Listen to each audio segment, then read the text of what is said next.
Go ahead. After that, if you have question. Yeah. So on May 28, 1914, the Empress is docked at Quebec, and passengers go on board. Okay.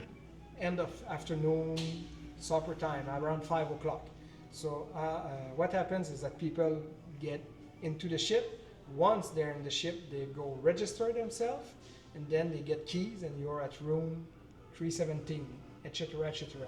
So you've been in the lineups for many minutes. You've been given your room number. Then you have to find in that ship your room. There are 7 different decks.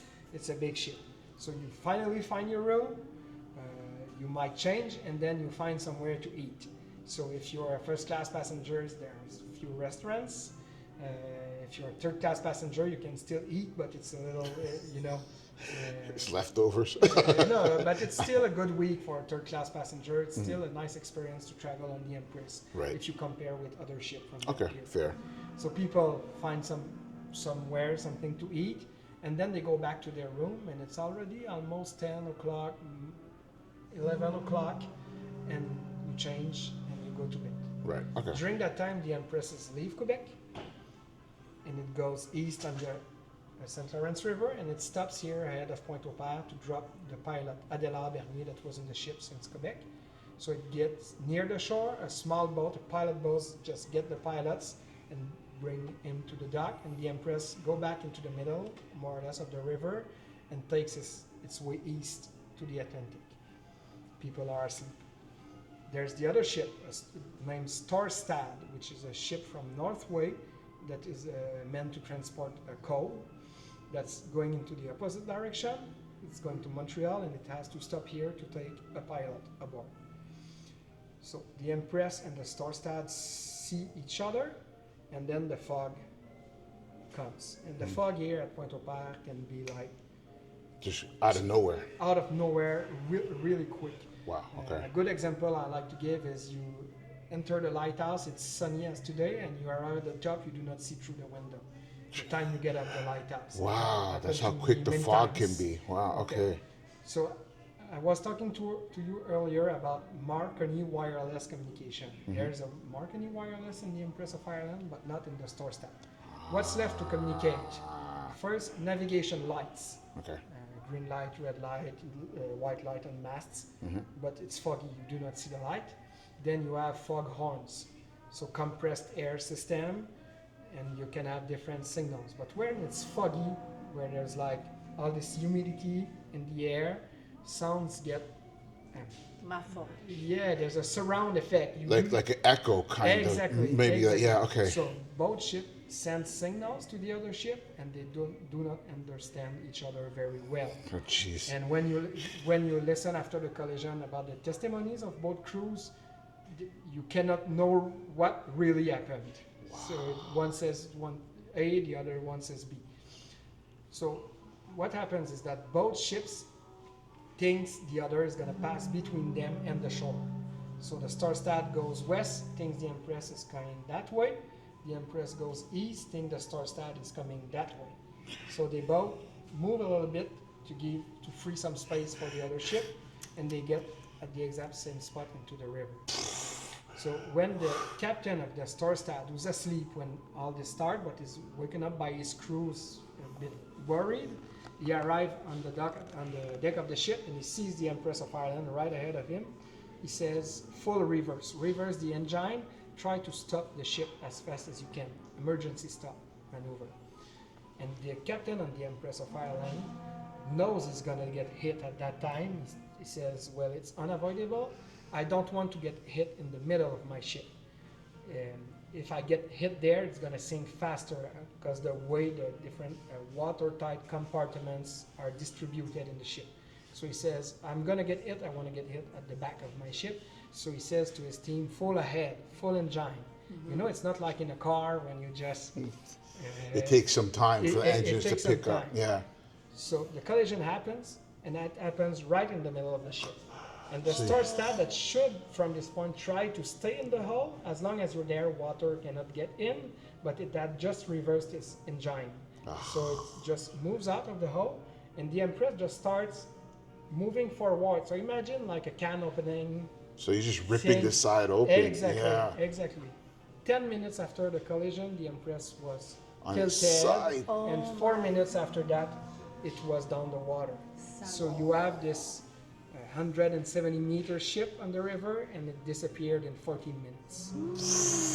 Really, really fast. The Titanic sank in 2 hours and a half or 3 hours, something like that. So just as a comparison. This was like a perfect, Yeah. if you want to sink, Yeah, perfect. I often do say that to people. If you wanted to sink a ship that sank, you'd done This it. is how The you do exact it. same. Yeah. So we go back to passengers. They get into the ship, find their cabin, eat, then go back to their cabin, and they're waking up at about 1:50 a.m. when the ship is tilting like that. It's all dark as the collision destroyed the engines. Engines also generates electricity. So there's no more lights inside, and you walk 1 foot on the floor, 1 foot on the wall, and then you find a staircase, and you try to climb that staircase with the ship going like that. If you find a staircase, because people do not know the ship very well. When I sleep at the hotel and I wake up at the morning, I open my door and where the heck is the elevator? You know? Yeah. I'll raise. Where is it? Is that way? Yeah, okay. It's so I'm true. joking, but that's not No, funny. no, but it's actually true. Yeah. So, lots of people, especially third-class passenger and second class, were in the lower decks of the ship, could not escape. 81 or 82% of those people died. People in first-class passenger were luckier. They were near the upper decks, near lifeboats. About 60% of them died. And if you look at crew members, they were the people who escaped the most. Few reasons for that. First, half of them are awake when it happens because they're working. Right. So when you're awake and you feel this vibration because a collision just happened, You can prepare. and you're used to being on that ship, you say, well, something's happening. If you're a passenger, even if you're awake in your bed and you hear boom, do you really jump out of bed and we have to No, escape? you're waiting to see what's going to happen. Yeah, is it normal? Yeah, what Did is we it? just dock somewhere Yeah. or something like that? Yeah. Also, crew members knew the ship very well, so they knew where they had to go to escape the ship.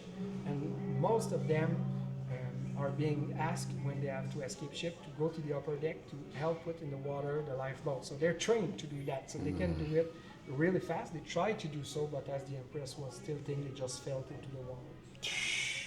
The Storstad did not sink. It's built as an icebreaker. Didn't feel anything.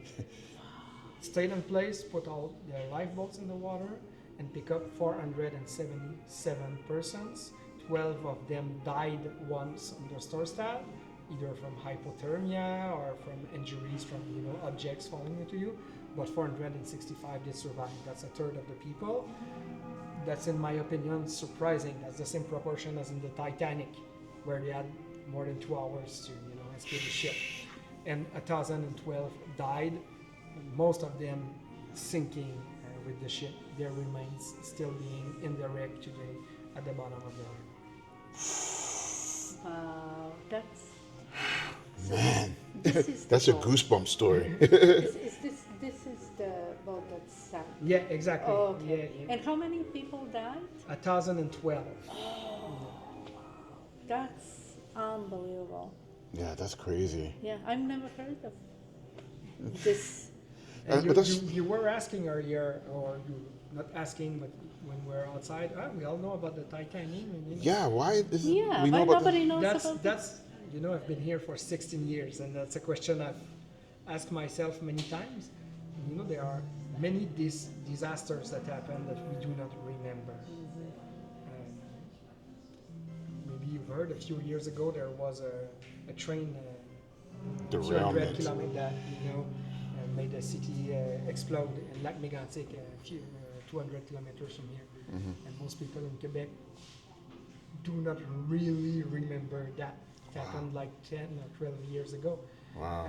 Cruise ship in Italy, Costa Concordia, that sank, I'd say, 15 years That ago. one we heard about. Yeah. When I say that name, people do not remember, but it's. I remember that story because they were talking about that in the news, and I remember seeing the ship on its side. And I remember the whole story about him Yes. thinking he can do whatever. Yeah, yeah. Ship sinks I all the see every time. day in the Mediterranean Sea with Wow. immigrants trying to go to Europe.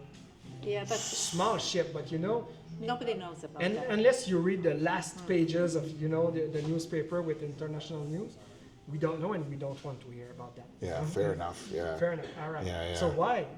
I reverse the question. Why do we know about the Titanic? It's not why don't we know about the Empress. It's why do we know about the Titanic? I feel because it's been romanticized. I feel that it's been There you go. stories have been told about it, books have been told Movie. about it, movies have been told about it, especially the movie, the Yeah. James Cameron one for sure. There you go. I think you have the answer. And Okay, fair. There was good material for a good story, as people on board were rich. If you analyze what's done in movies, you more often have stories of rich people than Poor It's always people, like the that. underdog Yeah. like Jack, who's like, exactly. So there was a good material. Also, it sank on its first trip. You know what they did with the Titanic before that? I have a degree in business and management. I'm not from the museum here. And Titanic is like the beginning of marketing. as we Marketing. I was just hear gonna it say today. that. Yeah, yeah. What the White Star did, we just move a bit. So what they did with the Titanic, having all these newspaper covering the launch of the ship and everything, was somehow the beginning of what we call today marketing. Yeah. You're right. Actually, So- unsinkable. And There you go. Yeah. Those keywords, hashtag unsinkable. Did you say 11, 14?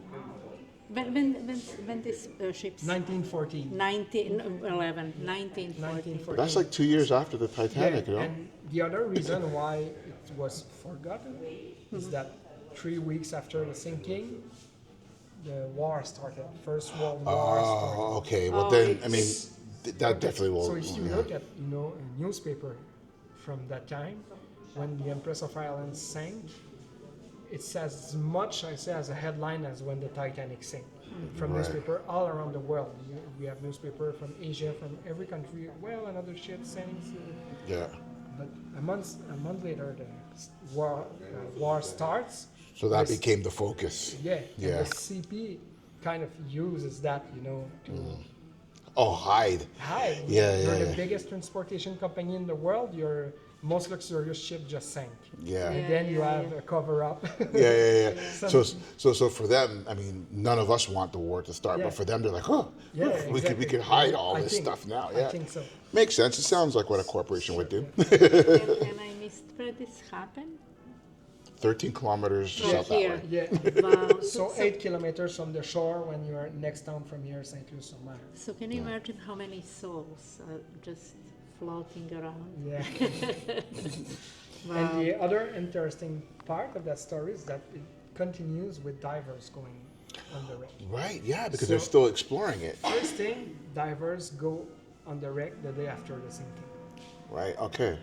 There's a ship from the British Navy that's a few hundred kilometers from here the night it happens, the HMS Essex, with a team of hard hat diver, standard diving suit with a big helmet and everything. That's here in the river when it happens from the British Navy. So the day after, they're asked to come here, put buoys over the wreck because they're afraid ship might, Go over it. go, or, and even yeah. have collision with its mast or yeah, something underneath like that. it. Yeah. So they do depth gauge, I don't think you'd call it, just to measure the Oh, the yeah, depth, yeah. and they put buoys over it. Right. And then the Canadian Pacific hires a company from New York of divers to come here to try to bring the ship back afloat, Right. which they were used to do with cargo ship.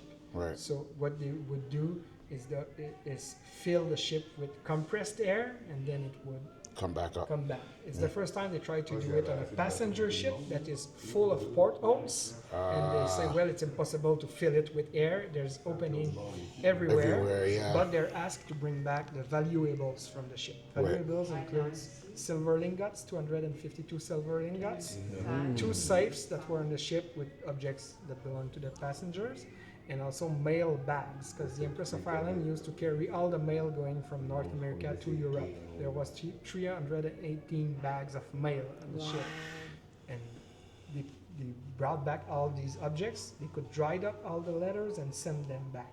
Wow. The, anchor, I don't know what anchor that was used at that time did not react really with water. Really? So Oh, the ink, not the anchor. ink, yeah. The anchor is the thing that comes out of the top of the in boat. French, these are The same, the same. similar, Yeah, But you talk about the ink, so the ink didn't react, go away to the water. hydrophobia, I don't know the exact word we use in English for that. Interesting. Okay, yeah. What was not considered valuable by the Canadian Pacific or by its insurers are bodies. That would be my next question. That's a They bring shame. bodies. But the divers decided they would bring back some bodies, but it was very hard to do. Sorry about those images you'll have in your head. To bring back from the water a solid object like a silver lingot is easy. Of course. To bring back a soft object like a body that's being eaten by crabs that would tear apart is really difficult. Yeah. First. Second, you have that body. What do you do with it? Right. Rimouski is a small town at that time, 2,000 people. Then you have 1,000 bodies. What do you do? Put them all on the shore somewhere? Yes. Like, So what do? You don't know these people. They do not have IDs on them as it's at night time. You do not know, what religion they are. So where do you bury the body? right. Etc. Etc. And bodies would get. Decompose. There would be people like stealing gold teeth. So the so there'll be like So bandits they coming brought in. back Yeah. about 150 bodies from the wreck, and they stopped that after a diver died on the wreck trying to bring back a body. So wow. I'd say around 750 bodies were left down there and are still down there today. That's a shame. So where this boat came from? Liverpool. Liverpool. Liverpool, Yeah. okay. But when it sank, actually, it just left Quebec. It was going to Liverpool. Back, Oh, yeah. so- Because it goes back and forth between Liverpool It just and left Quebec yeah. a few hours before the sinking. So people are mostly from Quebec then? And I'd say people were mostly immigrants aboard. Oh, So you come, because- you immigrate here, and for different reasons, you decide to go back home. One of the reasons might be I do not like it here. I did not find a job. I miss my family, or I came here, I made some money, and I have enough to bring my family here. So I'm just gonna Go get them. get them. Or I work in an industry that's seasonal. Like, when there's no AC at the beginning of 20th century and it becomes very hot in industries, sometimes they just close a month or two during the summer. So you just, I go visit My family. my wife and kids, my parents and everything. So mostly lots of immigrants that were going back for a trip or not Such in Europe. Wow. Such a sad story. This is such an incredible story, actually. It's such Yeah. a sad story, and it's like I cannot believe that nobody knows. I mean, somebody do, but I never heard of it. And I wanted to say something else. Well, that's why we have a podcast and a YouTube channel, so we can start telling more people about it. So how deep was it? It's about, you prefer meters or feet? Meters. Meters, yeah. Okay, about 30, 35 meters. So it's not that deep. No, it's Yeah. not. Divers still go down there today. It's pretty accessible. Titanic is 4 kilometers, Right. So you cannot dive there. Yeah, You need to have a submarine and a professional one. And yes, but we heard stories about about that. That's a whole nother story of technology. And- You found Another back? yes. Yeah, go ahead. So how long it would take from Quebec or from here to get to Europe? 1 week. 1 week, about 1 week. a 1 week, little oh, bit. okay, I know you missed it all because you were filming. It's okay. So about diving. Yeah. So those dives I was talking to you earlier with the hard hat diving suit ended in September 1914 when they brought back the last lingot, and they said, well, we are hired for another ship further into the river, and something is going on. It's the war. Everybody forgets about the Empress of Ireland. In 1964, as of the 50th anniversary of the sinking, the Salvation Army, which lost almost 200 of their members in the sinking, just had a small article written in the newspaper to commemorate, or I don't know the right word to use. That's right. Those people Commemorate, who yeah. died. Yeah. And then there's a group of young men that just started diving with a new technology, with a compressed air bottle, which is really different. Those people are from Montreal and Gatineau area. they said, well, there's this wreck in Rimouski, we're going to find it back. So they came here in summer 1964, and after a few weeks of research, they found back the wreck of the Empress, and they started bringing back objects. One of those men is named Donald Tremblay, the one who founded the museum here in the late 70s. Wow. So this became a very, very popular diving site. You'd have, diving crews from southern United States, California, Florida. Those people were better divers than here because they can dive all year round. They're better practice, yeah. So they came here in the late 60s and brought back objects. Thousands of objects were brought back from the ship, with a few of them you can see here.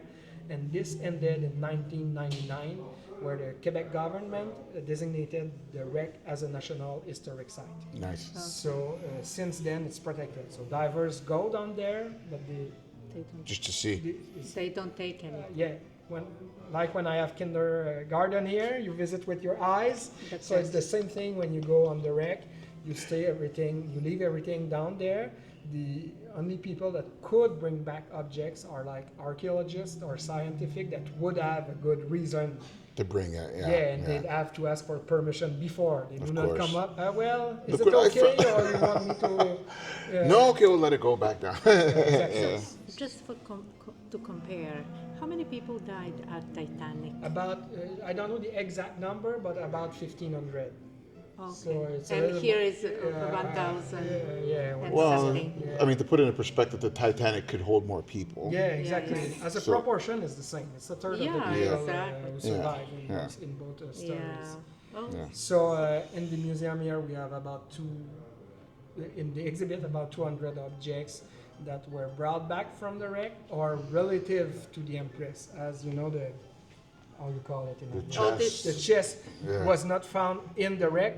It crossed the ocean and the Empress of Ireland, I think, in 1911. There's still the tag on it from Oh when. my So there are some objects here that are not from the disaster night, but they're related to the Empress Wow. of So wait, so Ireland. you said that it was just found floating, or was It was brought by a family here. So my grandmother immigrated, something like that. My grandmother immigrated okay. here in 1911 on the Empress. We still have Her stuff. Yeah, okay, the okay. chests she used. So we have some objects that are not related to the night. But it was a time frame. Yeah, exactly. so I'm Yeah. just thinking how many people in Europe actually buried their loved ones here? Yeah. 1,000. How many? 1012. 1,012. Wow. Not this next weekend we have a visit from a lady from Edmonton, which her grandmother died on the Empress of Ireland. When we commemorated the 100th anniversary in 2014, we had 300 descendants that came here. Wow. Because it's their grave. Yeah, exactly. Yeah. It's, even for second or third generation, it's like, I don't know, They- cures something coming here, seeing the name of their relative in the list. Oh yeah, It's okay. like finding closure or Yeah, something exactly, like that. exactly. Yeah. That's Yeah. the right way to say it. So we Yeah. still have many objects. Another story I can tell you. Yes, last year we had a lady from Switzerland. She's called Erzinger, Martha Erzinger. Well, I'm going to be in Rimouski on May 29, which is the date of the sinking. I see the museum is not open on that date. Can I still come?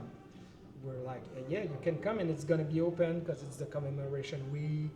And she arrives here, and she has this vest like made of wool. And after a day, she says, this vest, my grandfather did survive, and this vest was offered to him by a family in Rimouski because he had no clothes the day after the sinking. Wow. So she's here wearing the vest that a family from around here named Marois, and we already knew the story that her grandfather kept in touch with that family for many decades after the sinking. She spends the whole weekend here with the vest, and just before leaving, she said, well, it's yours. I wish you would do it. You're gonna make me cry. So Like, I'm getting It's goosebumps. still hidden. Yeah. It's still hidden. It's going to be probably in our next exhibit. I want to see. It's okay. You movies. I know, but it's a gimbal, so we're okay. But it's always those amazing stories. We received a few objects from Las Vegas over the last years that were found on the wreck by divers, and I think there are a lot of people who collect things in Las Of course, Vegas. yeah. You know what? This can be a nice movie Yeah. and book. Somebody can write book if Yeah, like if you wanna there's- investigate about people. Go ask James Cameron if he's interested in making another movie. There are some books, but more from historians, not like runners. Nice, like a novel. A few years ago, we met with someone that wanted to pitch it to Netflix. Well, we haven't heard from him. Ah, Yeah, interesting. documentary would be Yeah. amazing. Yeah, it would be good. Okay, I'm going to stop this for